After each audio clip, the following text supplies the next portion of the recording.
એમાં આપણે પ્રકરણ 9 અડધું અને પા. અડધું એટલે કોઈ પણ વસ્તુનો આપણે અડધું કરી દઈએ. તરબૂચ હોય તો એના બે ભાગ સરખા કરી દઈએ એટલે અડધું અડધું થઈ જાય, એને કહેવાય અડધું. અને પા એટલે તરબૂચ હોય એના સરખા ચાર ભાગ કરીએ તો ચાર ભાગ કરી એને શું કહેવાય? પા. બરાબર? એટલે અડધું અને પા વિશે આપણે અભ્યાસ કરવાનો છે. તો બાળ મિત્રો સૌપ્રથમ આપણે કેટલીક સૂચનાઓ, કેટલીક નોંધો વિશે આપણે અહીંયા અભ્યાસ કરીશું કે કોઈ પણ વસ્તુના બે સરખા ભાગ કરીએ તો દરેક ભાગ આખી વસ્તુનો અડધો ભાગ કહેવાય. મેં હાલત તમને સમજાવ્યું કે તરબૂચ હોય અને વચ્ચે બે સરખા ભાગ કરીએ તો એક વસ્તુનો કયો ભાગ થઈ ગયો? અડધો ભાગ થઈ ગયો ને. એક આખી વસ્તુ હતી એને આપણે વચ્ચેથી કાપી દીધી એટલે એના બે સરખા ભાગ થઈ ગયા એટલે આખી વસ્તુનો અડધો ભાગ થઈ ગયો. બરાબર? એટલે એને અંકમાં શું કહેવાય? અડધા ભાગને અંકમાં 1/2 લખાય ને અંકમાં આ રીતે લખાય. એક વસ્તુ આખી હતી એને આપણે કેટલા ભાગ કર્યા? 2. એટલે નીચે શું આવશે? 2. હવે આને વાંચવું હોય તો કેવી રીતે વંચાય? 1/2. શું વંચાય? 1/2 અથવા તો 1/2. બીજું વાંચવું હોય તો શું વંચાય? 1/2. એક વસ્તુના બે ભાગ કર્યા છે. બરાબર? એટલે 1/2 અથવા તો 1/2 વંચાય. હવે આગળ છે કોઈ પણ વસ્તુના ચાર સરખા ભાગ કરીએ તો દરેક ભાગ આખી વસ્તુનો ચોથો ભાગ કહેવાય. મેં હાલ જ કીધું કે ચલો તરબૂચ છે એને ચાર સરખા ભાગ કરો અથવા તો કોઈ કાગળ છે તો એના ચાર સરખા ભાગ કરો તો બરાબર તો એક આખી વસ્તુના આપણે કેટલા ભાગ કર્યા? 4. એટલે આપણે અંકોમાં એને લખવું હોય તો એક વસ્તુના આપણે કેટલા ભાગ કર્યા? 4. બરાબર? અને 1/4 ને વાંચવું હોય તો શું વંચાય? 1/4 અથવા તો એને 1/4 અથવા તો એને શું વંચાય? પા. શું વંચાય? પા. એક વસ્તુના આપણે 4 ભાગ કરીશું તો 1/4 વંચાય અથવા તો 1/4 વંચાશે અથવા તો પા વંચાશે. બરાબર? હવે છે 2/4 ઉપર 2 છે અને નીચે 4 છે એટલે કે 2/4 એટલે કે એક વસ્તુના 4 સરખા ભાગમાંના 2 ભાગ તેને અડધો ભાગ કહેવાય. બરાબર? અને એને બીજું શું વંચાય? 1/2 કારણ કે 4 ભાગ કર્યા તો 4 ના અડધા શું થાય? 2 થઈ ગયા. એટલે 4 ના અડધા 2 એટલે અહીંયા ઉડી જશે તો 2 4 2 6 8. બરાબર? એટલે 1/2. જો બાળ મિત્રો આને તમારે નાનું કરવું હોય તો 2/4 છે. બરાબર? એટલે 2 2 અને નીચે કેટલા છે? 4. તો 2 ના ઘડિયામાં 2 2 4. બરાબર? એટલે આ 2 2 ઉડી જશે એટલે કેટલા વધ્યા? 1/2. એટલે આપણે અહીંયા શું લખ્યું? 1/2. બરાબર?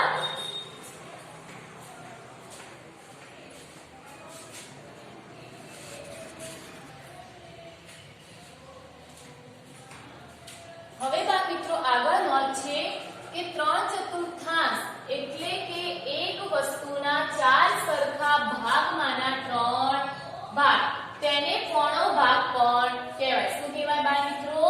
પોણો ભાગ. શું કહેવાય? પોણો ભાગ. તો જો બાળ મિત્રો આપણે એક વસ્તુ લઈએ ગોળ. એમાં શું કીધું છે? 4 સરખા ભાગમાંના એટલે કેટલા ભાગ કરવાના? 4. કે 4 સરખા ભાગમાંના 3 ભાગ. નીચે કેટલા ભાગ છે? ટોટલ 4 ભાગ દોર્યા એમાંથી 3 ભાગ એટલે 3 ભાગમાં આપણે શું દોરી દઈશું? લીટીઓ દોરી દઈશું. બરાબર? તો બાળ મિત્રો આને પોણો ભાગ કહેવાય. શું કહેવાય? પોણો ભાગ. બરાબર? કે આમ લખ્યું હોય કે 3/4 તો ટોટલ કેટલા ભાગ છે? 4 ભાગ.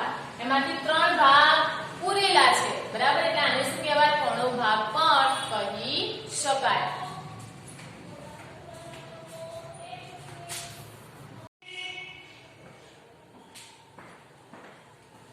નમસ્કાર વિદ્યાર્થી મિત્રો, હવે આપણે નોંધમાં આગળ જોઈશું કે 3/4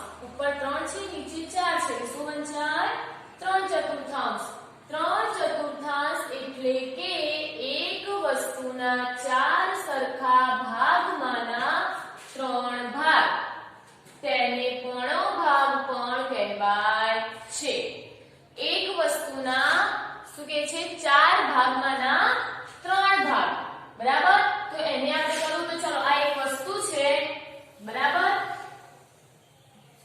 એના 4 સરખા ભાગમાંના કેટલા ભાગ કરવાના 4 સરખા ભાગમાંના કેટલા ભાગ 3 ભાગ આપણે કરવાના છે કેટલા 3 ચતુર્થાંશ તો ટોટલ કેટલા ભાગ કર્યા આપણે 4 કર્યા 1 2 3 અને 4 4 સરખા ભાગમાંના કેટલા ભાગ 3 ભાગ આપણે 3 ભાગમાં કલર પૂરી દઈશું અથવા તો એક ચિત્ર દોરી દઈશું બરાબર તે 4 સરખા ભાગમાંના 3 ભાગ બરાબર તો આ 3 ભાગમાં આપણે ડિઝાઇન કરી દીધી છે બરાબર તો અહીંયા આપણે કેવું હોય તો આને શું કહેવાય પોણો ભાગ શું કહેવાય પોણો ભાગ હવે એવી જ રીતે તમને કીધું હોય કે 2 ચતુર્થાંશ શું કીધું હોય 2 ચતુર્થાંશ તો આને બીજી રીતે કેવું હોય તો 1 દૂત્યાંશ 2 કા 2 અને 4 એટલે 2 દુ 4 એટલે 2 2 ઉડી ગયા તો કેટલા આવ્યા 1 દૂત્યાંશ તો આને પણ કરવું હોય તો આપણે 2 સરખા ભાગમાંના 1 ભાગ તો 2 સરખા ભાગ કરવાના કેટલા ભાગ કરવાના આપણે 2 તો ચલો 2 ભાગ કર્યા 1 અને 2 એમાંથી કેટલા ભાગ 2 ભાગમાંના 1 ભાગ એટલે આપણે 1 ભાગ પૂરી દઈશું બરાબર તો આવી રીતે આને અડધો ભાગ કહેવાય બરાબર હવે તમને એમ કીધું હોય કે 1 ચતુર્થાંશ 4 સરખા ભાગમાંના 1 ભાગ તો એને આપણે શું કરીશું પહેલા કેટલા ભાગ કરવાના ટોટલ 4 ભાગ તો અહીંયા આપણે 4 ભાગ કરીશું બરાબર હવે 4 સરખા ભાગમાંના 1 ભાગ ઉપર કેટલા છે 1 એટલે આપણે 1 ભાગમાં ડિઝાઇન કરી દઈશું ગમે તે એક ભાગમાં બરાબર તો આ આપણે થયું કે 4 સરખા ભાગમાંના 1 ભાગ એટલે ભાગમાં આપણે ડિઝાઇન કરી દીધી હવે આને બીજી વાંચવું હોય તો શું વંચાય 1 ચતુર્થાંશ અથવા તો પા શું વંચાય 1 ચતુર્થાંશ અથવા તો પા આને 3 ચતુર્થાંશ અથવા તો પોણો ભાગ અને 1 દૂત્યાંશ અથવા તો અડધો ભાગ બરાબર તો બાળ મિત્રો અહીંયા આપણે નોંધો વિશે સમજૂતી મેળવી ગયા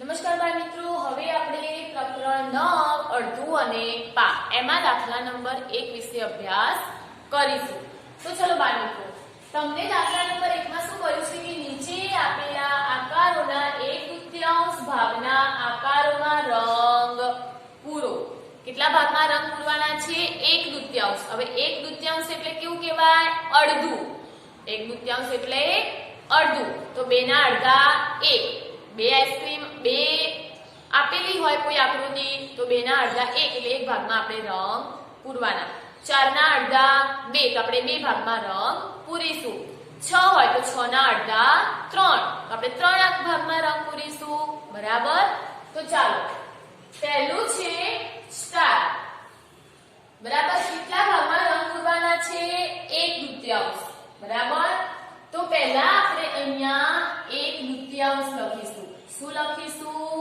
1/2 જેટલા ભાગમાં આકારોમાં રંગ પૂરવાના હોય એ સૌપ્રથમ લખવાનું છે બરાબર પછી જે સ્ટાર આપેલા છે એ ગણવાના 1 2 3 4 5 6 7 અને 8 કેટલા આપેલા છે 8 એટલે આપણે ગુણ્યા કરીને અહીંયા કેટલા લખીશું 8 બરાબર હવે આપણે 1 ગુણ્યા 8 લખીશું 1 ગુણ્યા 8 અને નીચે કેટલા છે 2 એટલે આપણે કેટલા લખીશું 2 બરાબર હવે જુઓ આ બંનેનું શું થશે ગુણાકાર 1 8 એટલે આપણે કેટલા લખીશું અહીંયા 8 અને નીચે કેટલા છે 2 એટલે આપણે નીચે કેટલા લખીશું 2 બરાબર ફરીથી આપણે કેટલા આકારોમાં રંગ પૂરવાના છે 1/2 એટલે આપણે કેટલા લખ્યા 1/2 હવે જે તમને આપેલી હોય આકૃતિ ગણીને અહીંયા લખવાની તો કેટલી આપેલા છે સ્ટાર 1 2 3 4 5 6 7 અને 8 એટલે આપણે કેટલા લખ્યા 8 હવે 1 અને ગુણ્યા 8 એ ઉપર અંશમાં છે અને નીચે કેટલા છે 2 એટલે આપણે 1 ગુણ્યા 8 ઉપર લખ્યા અને 2 નીચે હતા એટલે આપણે 2 નીચે લખ્યા બરાબર બંનેનું શું કરવાનું ગુણાકાર કે 1 અઠ્ઠું 8 તમે એક એકાનો ઘડિયો તો આવે જ કે 1 અઠ્ઠું 8 એટલે આપણે કેટલા લખ્યા 8 નીચે કેટલા છે 2 એટલે આપણે કેટલા લખ્યા 2 હવે જ્યારે સંખ્યા ઉપર નીચે હોય આપણે પ્રથમ સત્રમાં શીખી ગયા પદમાં પણ કે સંખ્યા ઉપર નીચે હોય તો બંનેનો શું થાય ભાગાકાર તો અહીંયા આપણે ભાગાકાર કરીશું મોટી સંખ્યા અંદર મૂકીશું નાની સંખ્યા બહાર મૂકીશું તો 2 નો ઘડિયો 8 આવે ત્યાં સુધી બોલો 2 ચોક 8 આપણે કેટલા લખીશું 2 ચોક 8 તો આપણો જવાબ કેટલો આવ્યો આ મિત્રો 4 તો આપણે અહીંયા કેટલા લખીશું 4 બરાબર આપણો જવાબ આવ્યો 4 તો અહીંયા આપણે કોઈ પણ 4 ભાગમાં રંગ પૂરવાના છે બરાબર 1 2 3 અને 4 તો આપણે 4 ભાગમાં રંગ પૂરવાના હતા જવાબ કેટલો આવ્યો આપણો 4 આપણે 4 ભાગમાં રંગ પૂરી દીધા 1 2 3 અને 4 આમ પણ જો 8 ના અડધા કેટલા થાય 4 બરાબર એટલે આપણો જવાબ સાચો છે બરાબર હવે આ જ રીતે આપણે બીજો દાખલો ગણીશું તો ચલો આપણે કેટલા ભાગમાં રંગ પૂરવાના છે 1/2 આકારમાં એટલે આપણે સૌપ્રથમ કેટલા લખીશું અહીંયા 1/2 પછી તમને વાદળા આપેલા છે તો કેટલા છે ગણો 1 2 3 અને 4 તો હવે આપણે અહીંયા કેટલા લખીશું 4 બરાબર હવે તમે જુઓ 1 અને 4 ઉપર છે અને નીચે કેટલા છે 2 એટલે આપણે 1 અને 4 ઉપર લખીશું અને નીચે કેટલા છે 2 એટલે આપણે નીચે 2 લખીશું બરાબર હવે જુઓ 1 એકવાનો ઘડિયો 4 એકા સુધી બોલવાનો એટલે 1 ચોક 4 એટલે આપણે અહીંયા કેટલા લખીશું 4 નીચે કેટલા છે 2 એટલે આપણે અહીંયા કેટલા મૂકી દઈશું 2 બરાબર હવે આપણી સંખ્યા ઉપર નીચે છે તો આપણે બંનેનો શું કરવાનો ભાગાકાર તો અહીંયા આપણે ભાગાકાર કરીશું મોટી સંખ્યા અંદર નાની સંખ્યા 12 તો ચલો 2 નો ઘડિયો 4 આવે ત્યાં સુધી બોલો 2 કા 2 2 દુ 4 4 માંથી 4 જશે તો 0 તો આપણો જવાબ કેટલો આવ્યો 2 એટલે આપણે કેટલા લખીશું બાળ મિત્રો 2 બરાબર તો કેટલા આકારોમાં આપણે રંગ પૂરીશું 2 આપણે 2 આકારોમાં અહીંયા આપણે રંગ પૂરી દેવાના છે બરાબર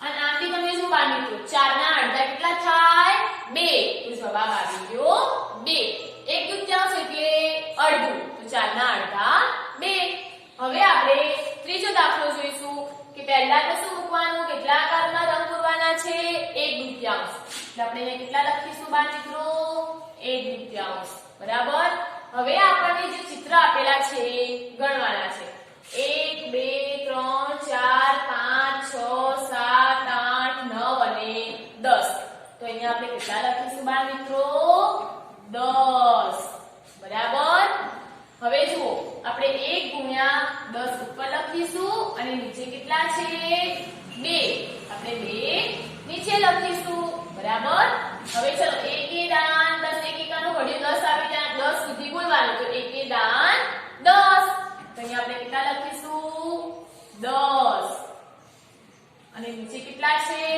2 એટલે આપણે અહીંયા 2 મૂકીશું હવે જ્યારે સંખ્યા ઉપર નીચે હોય ત્યારે બંનેનો શું થાય ભાગાકાર એટલે આપણે અહીંયા શું કરીશું બાળ મિત્રો ભાગાકાર મોટી સંખ્યા અંદર મૂકીશું નાની સંખ્યા બહાર મૂકીશું તો 2 નો ઘડિયો 10 આવે ત્યાં સુધી બોલો તો 2 પંચા 10 એટલે આપણે અહીંયા શું લખીશું 2 પંચા 10 તો 10 માંથી 10 જશે તો 0 તો આપણો જવાબ કેટલો આવે બાળ મિત્રો 5 એટલે આપણે અહીંયા કેટલા લખીશું બાળ મિત્રો 5 બરાબર તો અહીંયા આપણે 5 ભાગમાં રંગ પૂરવાના છે તો અહીંયા આપણે 5 ભાગમાં રંગ પૂરી દઈશું 1 2 3 4 અને 5 બરાબર બાળ મિત્રો 1 2 3 4 અને 5 જવાબ આપણો કેટલો આવ્યો તો 5 એટલે આપણે 5 ભાગમાં રંગ પૂરી દીધા અને આમ પણ તમે જુઓ 10 ના અડધા કેટલા થાય 5 10 ના અડધા 5 હવે આપણે ચોથા નંબરનો દાખલો જોઈશું તો ચલો આપણે સૌપ્રથમ શું મૂકવાનું કેટલા આકારોમાં રંગ પૂરવાના છે 1/2 આપણે સૌપ્રથમ અહીંયા શું મૂકીશું 1/2 હવે તમને જે ચિત્રો આપેલા છે કેટલા છે ગણવાના છે 1 2 3 4 5 6 આપણે અહીંયા ગુણાકાર કરીને શું લખીશું 6 બરાબર હવે આપણે 1 ગુણ્યા 6 ઉપર લખીશું અને નીચે કેટલા છે 2 એટલે આપણે 2 ને નીચે લખીશું બરાબર હવે ચલો એકલો 1 ને ઘડિયો 6 સુધી બોલવાનો 1 6 1 એકા 1 1 દુ દુ 1 તરી 3 1 ચોક 4 1 પંચું 5 અને 1 6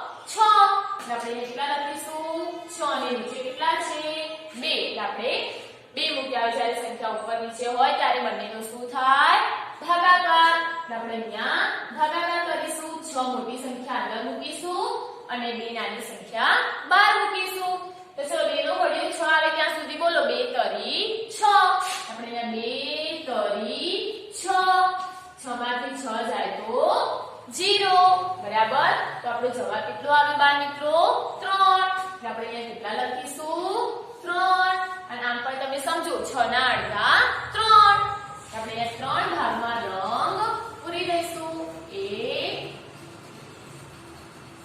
2